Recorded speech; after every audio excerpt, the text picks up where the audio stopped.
여호수아서 6장 1절에서 14절 말씀, 우리가 다음 주에도 그 후반부 말씀을 나누면서 여호수아서 6장 말씀을 나눌 텐데, 특별히 1절에서 14절은 저와 여러분이 주일 예배 시간에 나눈 적이 있습니다. 그렇게 오래되지는 않았어요. 2009년 10월에 나눴으니까 한 12년밖에 안 됐습니다. 다 기억하고 계시죠? 그때 나눴던 말씀의 내용, 핵심이 뭔지 다 기억하시죠?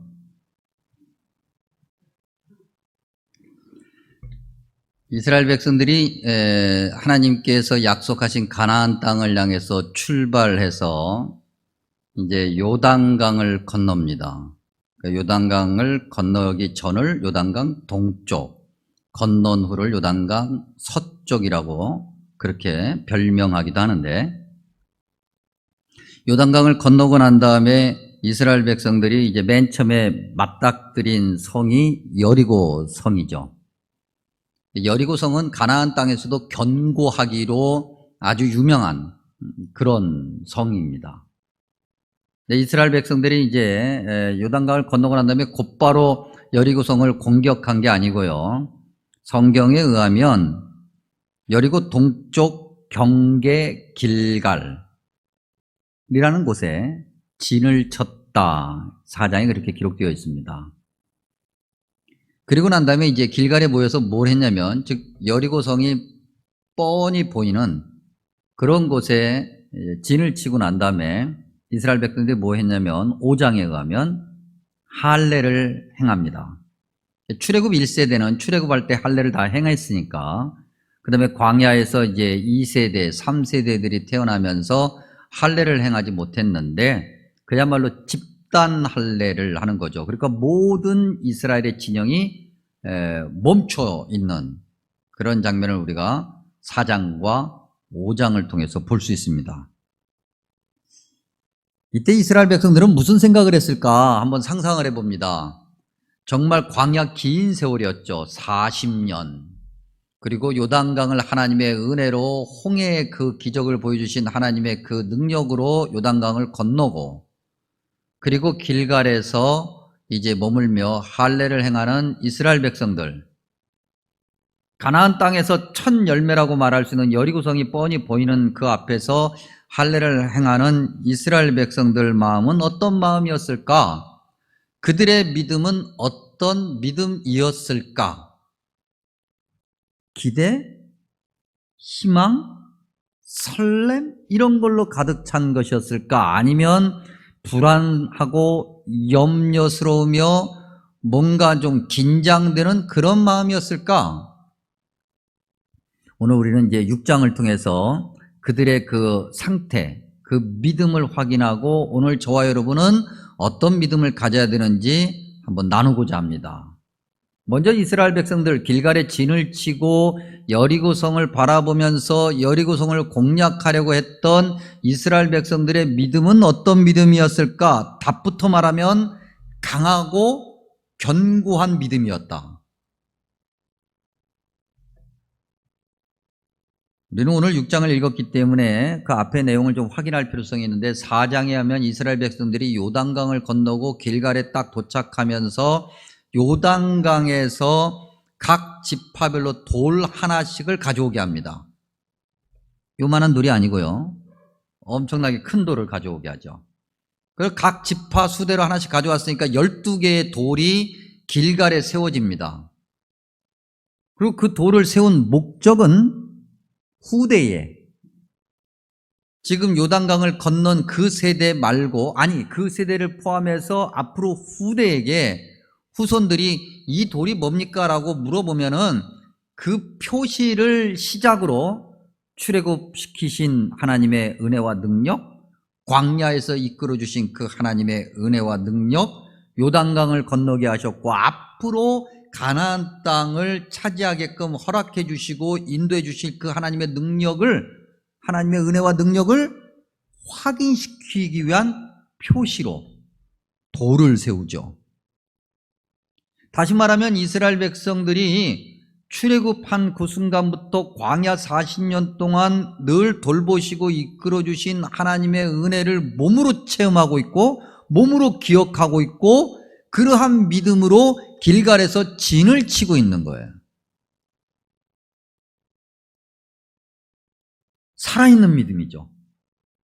분명한 믿음이고 흔들리지 않는 믿음이고 후대에 우리가 믿는 하나님이 이런 하나님이야라고 자랑할 수 있는 그런 어떤 자신감 있는 믿음의 모습을 4장에서 봐요. 특별히 여호수아서 1장 9절 우리가 너무나도 잘 알고 있는 말씀이죠. 하나님께서 여호수아에게 말씀하여 이르시되 강하고 담대하라 두려워하지 말며 놀라지 말라 내가 어디로 가든지 내 하나님 여호와께서 너와 함께 하시리라는 이 약속의 말씀을 4장, 5장, 6장에 있는 이 이스라엘 백성들이 공유하고 있었어요. 생각해 보면 2절에 이제 여리고 성벽에서 이제 이스라엘 백성들을 내려다보는 여리고 성의 성주, 뭐 우리가 왕이라고 표현해도 틀리지 않을 그 왕과 그 다음에 여리고 성이 견고하다고 그랬지 않습니까? 괜히 견고한 게 아니죠. 오랜 시간 동안 수많은 어떤 침략을 받았을 텐데 그걸 다 물리쳐냈으니까 또 그걸 다 물리쳐내려면 그만큼 싸움에 뛰어난 장수들이 있었겠고 그 장수들이 함께 여리고 성 높은 성벽에서 내려다보고 있는 거예요. 물론 5장 1절에 하면 여리고를 포함해서 요단 서쪽의 모든 왕들의 마음이 녹았고 이스라엘 자손들 때문에 정신을 잃었다라고 표현하고는 있지만 어떻게 보면 그들 입장에서 즉 여리고 성의 군사들 입장에서는 긴장하고 있는 거죠. 정신줄을 놓으면 안 돼. 얘네들이 지금 광야 40년 동안 이렇게 했다는데 우리가 충분히 이겨낼 수 있어. 어떻게 공격할 줄 모르니까 정신 똑바로 차리고 경계를 늦추면 안 돼. 이스라엘 백성들 눈에 여리고 성벽에 있는 왕과 그의 군사들은 어떻게 보였을까? 광야 40년 동안 나름대로 전쟁을 많이 치룬 이스라엘 백성이기는 했지만 뭐 제대로 된 어떤 무기도 없고 어떤 그런 갑옷도 없는 그들에 비해서 여리고 성에서 깃발을 휘날리며 그렇게 서 있는 그들은 굉장히 아주 당당해 보이고 멋있어 보이고 맞서 싸우면 금세 우리가 깨질 것 같은 그런 모습이었을 거예요. 그런데 이스라엘 백성들은 전혀 두려워하지 않는 것을 봅니다. 특별히 6장 2절에 중요한 표현이 있죠. 여호와께서 여호수아에게 말씀하신 내가 여리고와 그 왕과 용사들을 내 손에 넘겨 주었다라고 하는 이 약속의 말씀을 이스라엘 백성들이 여리고 성을 향해서 서 있을 이 순간에 분명하게 마음에 가지고 있었다는 거죠. 담대한 믿음 말이죠. 사실 따지고 보면 가지고 아무것도 없는데 여러분 오늘 이 시대를 살아가는 저와 여러분이 가져야 될 믿음이죠. 비록 우리의 삶이 이렇게 저렇게 초라해 보이고 세상과 딱 1대1로 비교해 보면 아무것도 아닌 것 같고 광야 40년 동안 지치고 또 지쳐버린 이스라엘 백성들처럼 우리 삶이 지치고 또 지쳤다 할지라도 하나님께서 우리와 함께 하시고 두려워하지 말라고 염려하지 말라고 약속해 주신 그 하나님을 믿는 강력한 믿음이 있을 때 여리고성이 무너지는 것 같은 그런 열매를 우리가 맛볼 수 있는 거죠. 이 믿음이 변함없이 강력하게 흔들리지 않는 확고한 믿음이 오늘 저와 여러분에게 가득하기를 간절히 축복합니다. 이스라엘 백성들의 그 강력한 믿음은 그 다음 단계의 어떤 행동으로 나타나는데 그게 뭐냐면 즉각적이고 확실한 순종이에요.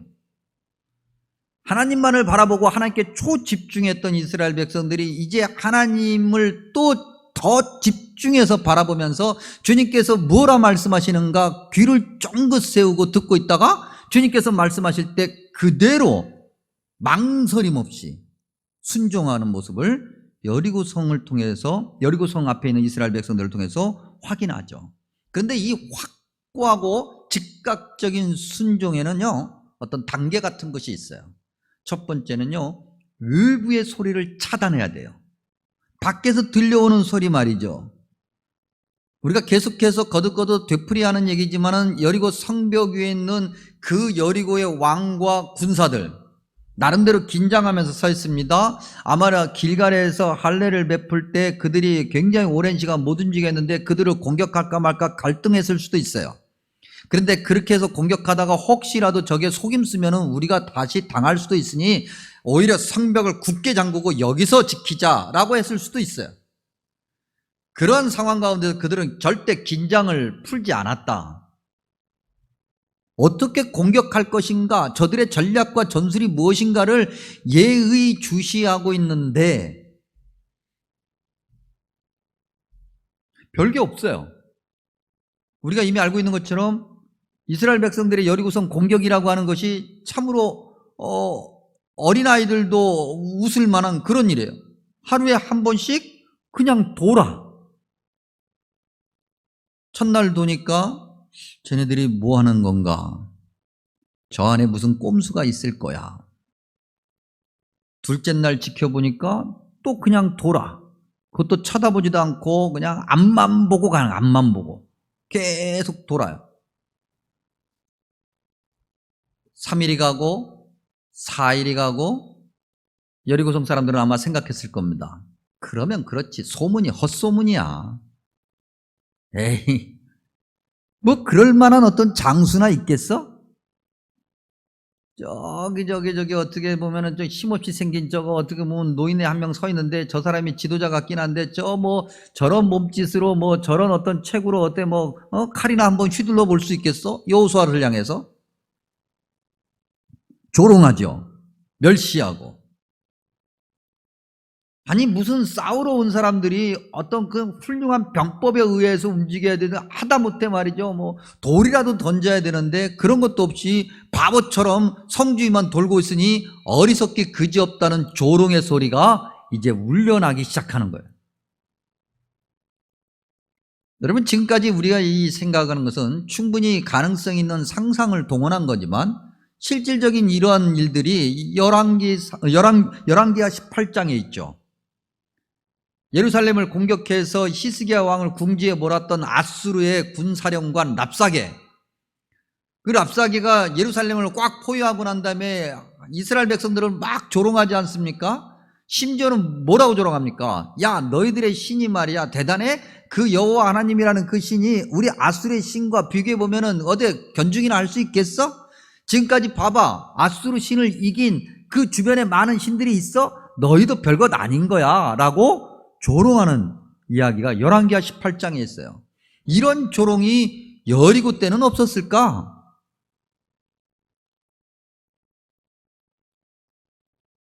여러분 우리가 예수님을 믿으면 이런 조롱을 우리가 듣고 나지 않습니까? 우리 삶에 아무 문제가 없어요. 다 평안해. 그래도 이런 조롱의 소리는 있죠. 야 이렇게 세상 살기 좋고 이렇게 평안한데 교회는 왜 가냐? 정말 시간 낭비고 말이지. 돈 낭비고. 야 그런 시간에 말이지 내 삶을 즐겨. 여유를 가져. 문화생활도 좀 하고. 그런 이야기들 여러분 한 번쯤 들어본 적이 있죠. 그래도 그나마 그런 소리는 괜찮아요. 우리 삶에 어떤 어려움이 있고 가정에 어려움이 생기면은 그건 모두 예수님 믿는 사람 그 잘못이야. 그래서 네가 교회 다니면서 기도한다고 그러는데 나아진 게 뭐 있냐? 오히려 삶은 요 모양 요꼴이고 네가 그 교회 가서 말이지 쓸데없이 거기 가서 시간 낭비하고 그거 헌금한다고 돈 낭비하고 그럴 돈 있으면 말이지 지금 이렇게 어려운데 집안 경제에 조금이라도 보탬이라도 해라. 직장에서 뭔가 잘 안 되면 너 그렇게 하니까 안 되는 거야. 사회생활을 어떻게 하려고 그래? 응? 세상 무서운 줄 모르네. 이런 얘기 들어보신 적 있잖아요. 조롱의 소리, 멸시의 소리, 우롱의 소리. 그럴 때 우리는 어떻게 해야 될까? 그런 소리를 차단하는 거예요. 여리고성을 묵묵하게 돌고 돌았던 이스라엘 백성들처럼 그런 소리에 귀를 기울이지 않고 하나님께 초집중하는 거죠. 마치 세상의 모든 조롱과 가장 가까이 있는 사람의 조롱의 소리를 다 뒤로하고 성전에 올라가서 입술을 깨물며 울며 하나님만 매달렸던, 하나님만 바라봤던 한나처럼 말이죠. 그렇게 기도하고 그렇게 엎드려 순종하며 외부의 소리에 귀를 기울이지 않을 때야 비로소 여리고성이 무너지는 하나님의 은혜를 맛볼 수 있죠. 그런데 문제는 외부의 소리는 그래도 좀 비교적 쉬워. 안 만나면 그만이고 상대를 안 하면 그만이니까. 근데 내 안의 소리는 더 무서워요. 내 안에 있는 어떤 그런 부정적인 소리가 공동체 전체로 삽시간에 퍼져서 공동체를 무너뜨리는 일들이 너무나도 많이 있잖아요. 영적인 지도자라고 하는 여호수아가 이제 뭔가 굉장한 묘안을 가지고 왔겠지. 잠깐만 기다려봐. 내가 하나님께 기도하고 난 다음에 여리고성을 어떻게 점령할 건가 알려줄게. 그래서 정말 기다리고 있었는데 여호수아가 기도하고 나와서 하는 이야기가, 하나님이 이렇게 말씀하셨는데, 돌래. 하루에 한 번씩 돌을 해. 여러분, 우리는 이 여리고성 점령 이야기를 처음부터 끝까지 내용을 다 알고 있잖아요. 결론을 다 알고 있으니까 우리가 별 생각 없이 지나가거든요. 근데 우리가 만약에 그 여호수아의 그 이야기를 현장에서 듣고 있는 사람이라고 한다면 여러분 어떻겠습니까? 아멘 하겠습니까? 아니면 이거 뭐지? 그러겠습니까? 아니면 뭔 소리야? 즉각적으로 불만을 표출하겠습니까? 어떤 거예요? 물론 어떤 분들 중에서는 아멘 하는 분도 있겠지만, 아멘 해놓고도 집에 가서 이거 지금 제대로 되는 거 맞아? 그럴 가능성이 99.9%겠죠. 예수님을 믿고 신앙생활 하다 보면 우리가 주로 듣는 얘기가 뭡니까?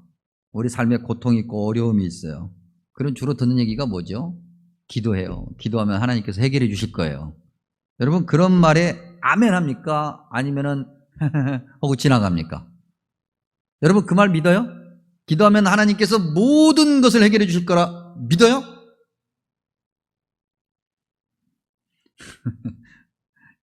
뭐 여기 앉아 계시는 어르신 권사님들 이렇게 물을 일이 아니라 전체 교회들 다 모아놓고 물어야 되는데,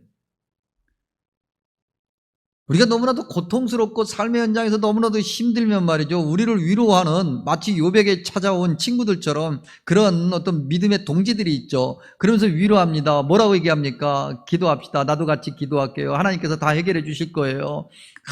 그래, 어쩌다가 한 사람이 와서 어쩌다가 한 번 들으면은 뭐 그냥 나도 교회 다니고 나도 신앙생활 하는 사람이니까 네 그러겠지만, 오늘은 김 집사님이 오고 내일은 오 집사님이 오고 그 다음 날은 박 집사님이 오고 이 집사님이 오고 문 집사님이 오고 최 집사님이 오고 강 집사님이 와서 똑같은 얘기를 계속하고 가면 그 얘기에 은혜가 되고 위로가 됩니까? 아니면은 그만해, 나도 알아, 짜증나, 그러겠어요?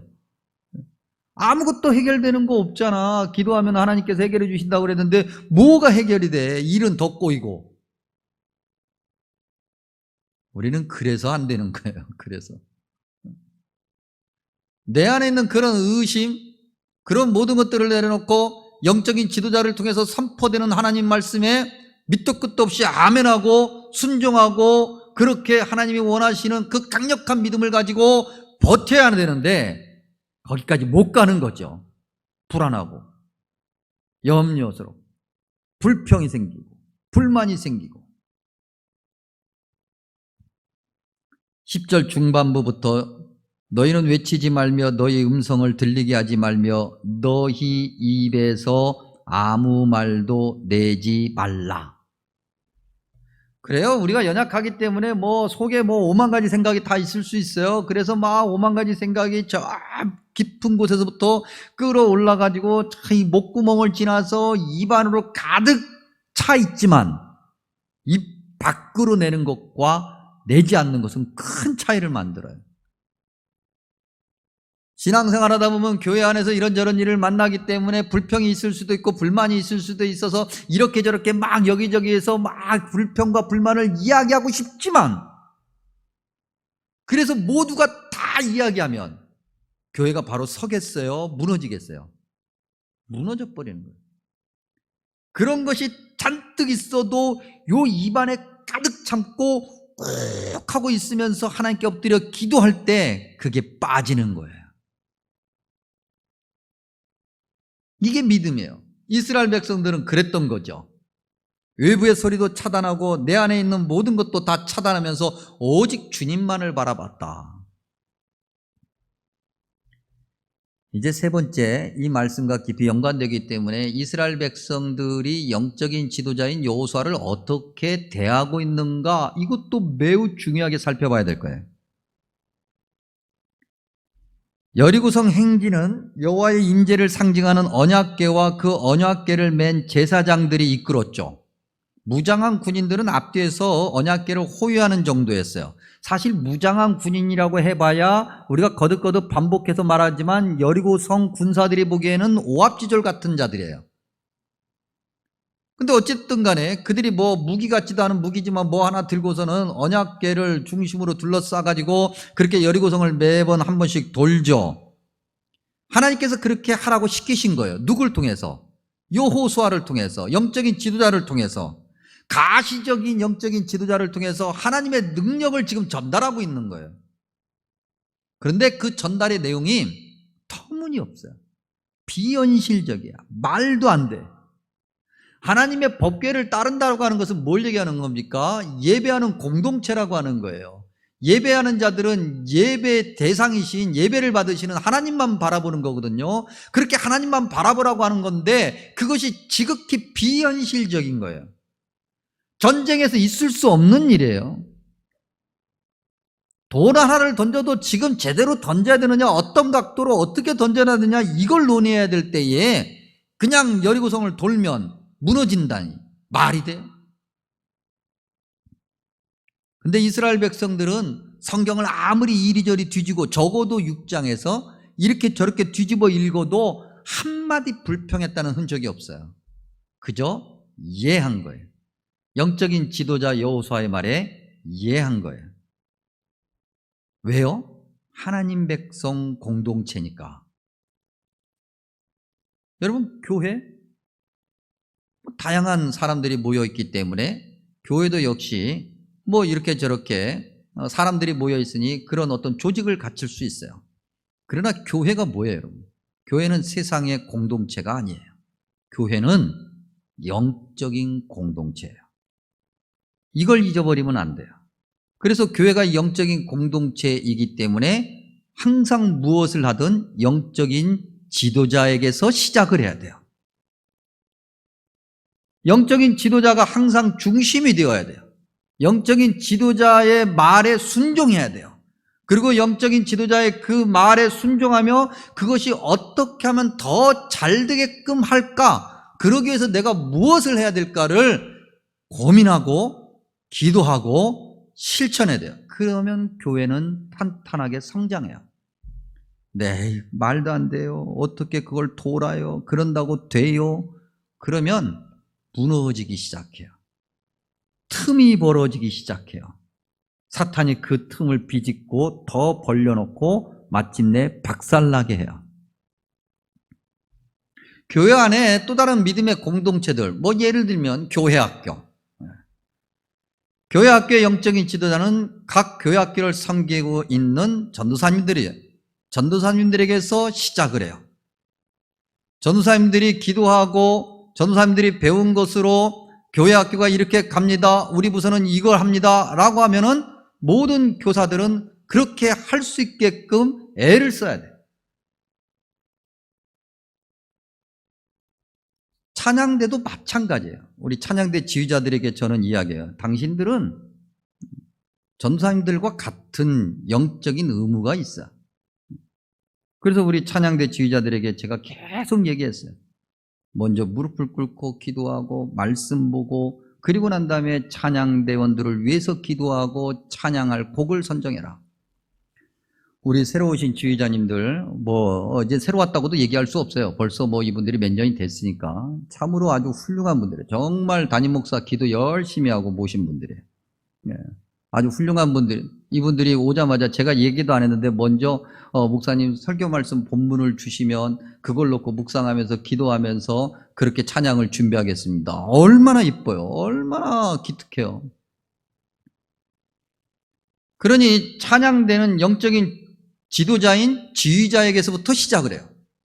그 지휘자가 뭔가 이야기를 하고 지휘자가 뭔가 말을 했을 때 모든 찬양대원들은 이해해야 돼요.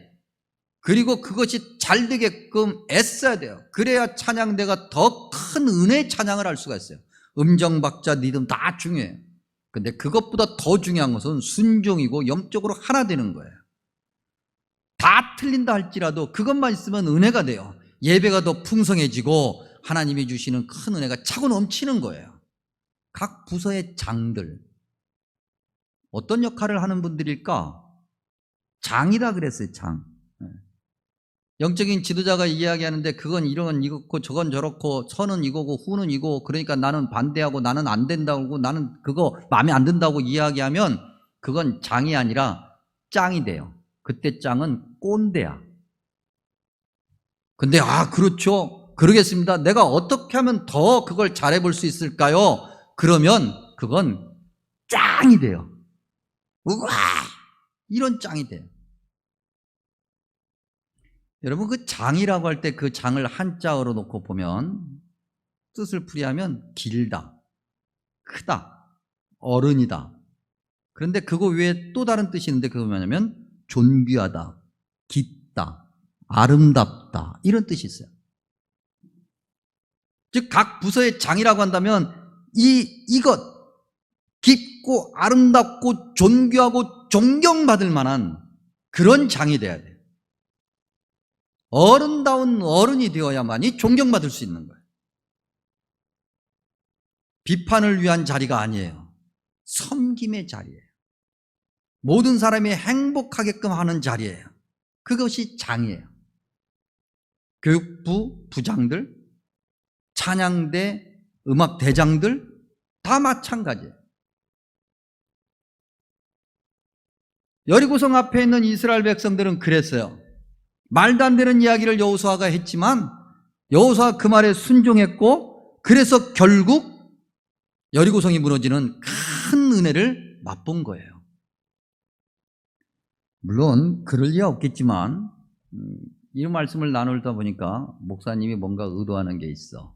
그래서 또 거기에 또 반발하고 싶어서 여호수아니까 따르죠, 그렇게 이야기를 하고 싶으시다면 여러분, 불평과 불만도 습관이에요. 습관. 잘못 배우면 고치기 힘들어요. 불평과 불만도 습관이 돼요. 이스라엘 백성들 모세와 여호수아를 놓고 보면 모세가 결코 여호수아 밑에 뒤처지지는 않을 거예요. 뛰어났으면 뛰어났지. 그런데 그런 모세에게도 이스라엘 백성들 광야 내내 불평했어요. 습관이에요.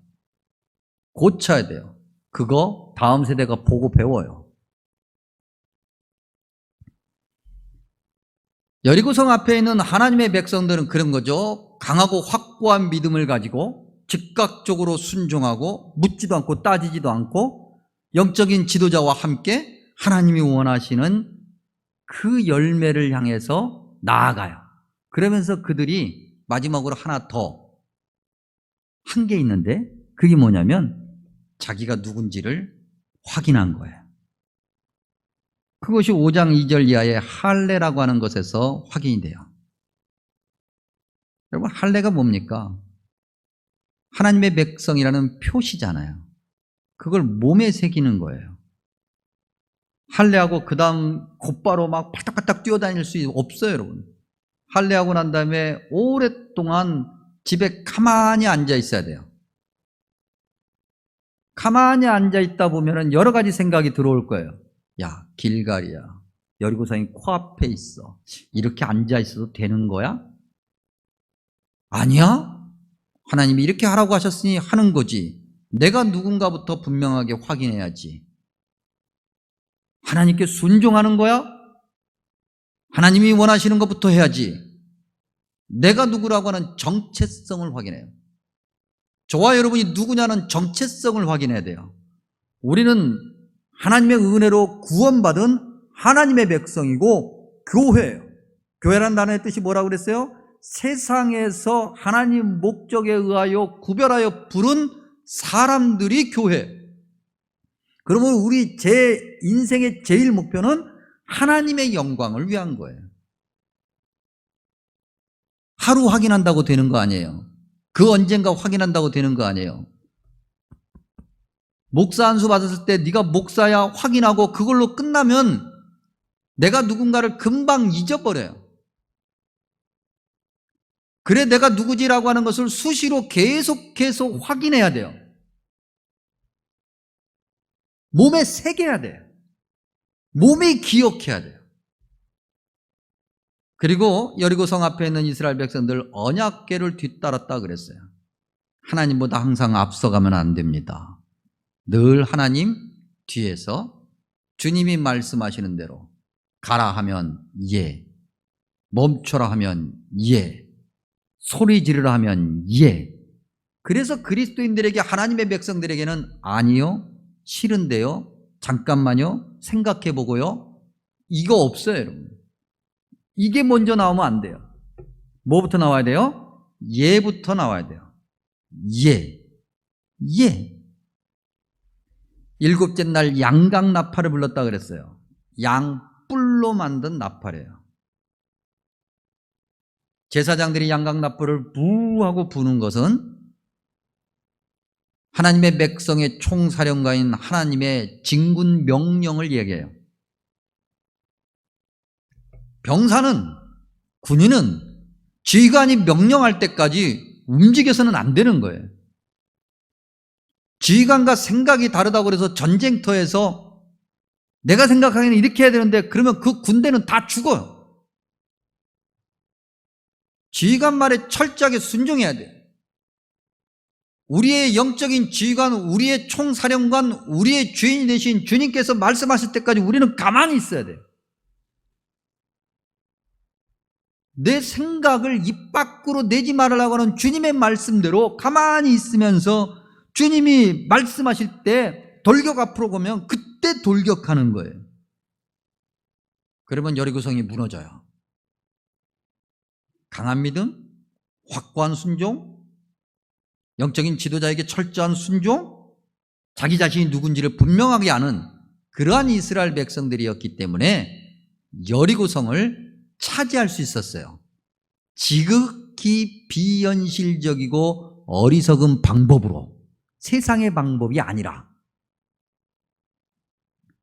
우리가 이제 말씀을 이렇게 나누면서 다시 한번 확인해 볼 것이 있는데, 그게 여호수아서 1장 9절 말씀입니다. 여호수아에게 주셨던 하나님의 말씀, 그걸 지금 여리고성 앞에 있는 이스라엘 백성들이 붙들고 있고 오늘 말씀을 듣는 저와 여러분이 붙들어야 될 말씀인데, 여호수아서 1장 9절, 내가 내게 명령한 것이 아니냐, 강하고 담대하라, 두려워하지 말며 놀라지 말라, 내가 어디로 가든지 내 하나님 여호와가 너와 함께 하시니라. 아멘.